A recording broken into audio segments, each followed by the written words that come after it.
Hello दोस्तों, Donald Trump ने दे दी है सीधी धमकी ईरान को।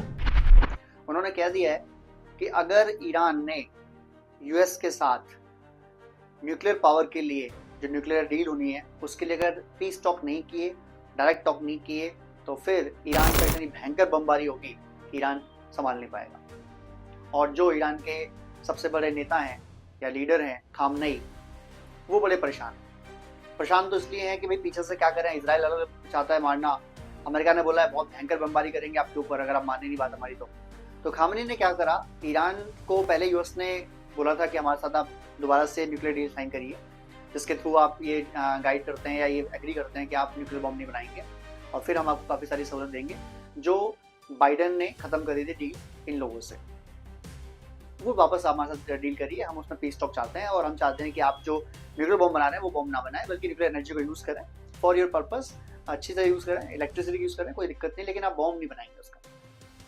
ईरान ने क्या करा, सेना की तरफ से बोल दिया कि ऐसा है हम डायरेक्ट टॉक नहीं करेंगे यूएस से, हम चाहते हैं कि रशिया या कोई और चाइना वगैरह वो बीच में आए तब हम बात करेंगे। इस पर ट्रंप भड़क गया। ट्रंप बोला नहीं भाई ऐसे कैसे, हु आर यू, दुनिया भर की पीस टॉक मैं करवा रहा हूँ और आप लोग कह रहे हो कि बीच में कोई और लाना है, हम नहीं मानेंगे। अगर आपने बात नहीं करी, अगर आपने इस डील पर साइन नहीं किए तो फिर ईरान पर भयंकर हमला होगा, बमबारी होगी और जो आप संभाल नहीं समझेंगे। अब ये तो जाहिर सी बात है कि जब ईरान से लड़ाई होगी, इजराइल और अमेरिका की लड़ाई बहुत ज़्यादा होने वाली है, लेकिन अगर लड़ाई होनी ही है तो ईरान कह रहा ठीक से हो जाए, फिर कोई दिक्कत नहीं है, बार बार की नोटिंग चलनी चाहिए। हालांकि ईरान तबाह हो जाएगा, इसमें कोई गारंटी, इसमें तो कोई दो राय नहीं, बट वो इसराइल को तबाह कर देगा या यूएस को भी काफी नुकसान पहुंचाएगा, इसमें कोई दो राय नहीं, क्योंकि हो सकता है वर्ल्ड वॉर भी हो जाए। तो ईरान की तरफ सीधे चाइना और रशिया ने अपना सुफिसर भेज दिया था वहाँ, चाइना फ्रेंडली हेल्प कर रहा है, ईरान बल्कि हिंदुस्तान का भी दोस्त है। तो जो खामनेई है अब ये खड़ा है दो राय पर कि न्यूक्लियर बम बनाए या ना बनाए। अगर बनाता है तो यूएस लड़ेगा, जाहिर सी बात है, इसराइल मारेगा। इसराइल ने बोल रखा है कि हम आपको न्यूक्लियर बम बनाने नहीं देंगे, ये तो पॉसिबिलिटी नहीं है बम बना के बैठ रहे हैं यहाँ पर, वो बनाने देंगे।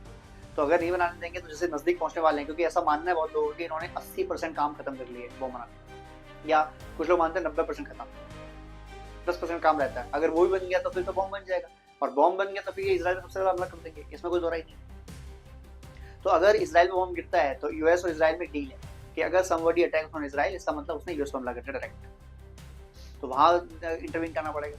ऊपर से यूएस चाहता है कि हर हाल में ईरान से डील साइन कराई जाए, उसके बाद ईरान को राहत दी जाए, उसके तेल में जो एक्सपोर्ट पे जो लगा हुआ प्रतिबंध वो हटाया जाए, कुछ और सहूलत दी जाए। लेकिन कैसा हो पाएगा?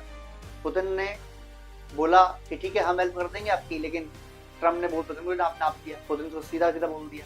अभी वहाँ पर क्या खेल चला कि जेलेंस्की और पुतिन के बीच में ट्रम्प चाहता था कि दोनों डील साइन कर लें, दोनों अग्री भी कर गए, लेकिन पुतिन ने क्या करा, चाणक्य नीति अपनाई, पुतिन ने हाँ कर दिया। लेकिन जैसे ही जेलेंस्की ने वहाँ पर अपने बिजनेस के वो चीज़ें भेजी या हथियार चीज़ें जो भी जो भेजा काला सी के पोर्ट पर, पुतिन ने जाके बमबारी कर दी, एक साथ भयंकर बमबारी कर दी, सब निपटा दिया।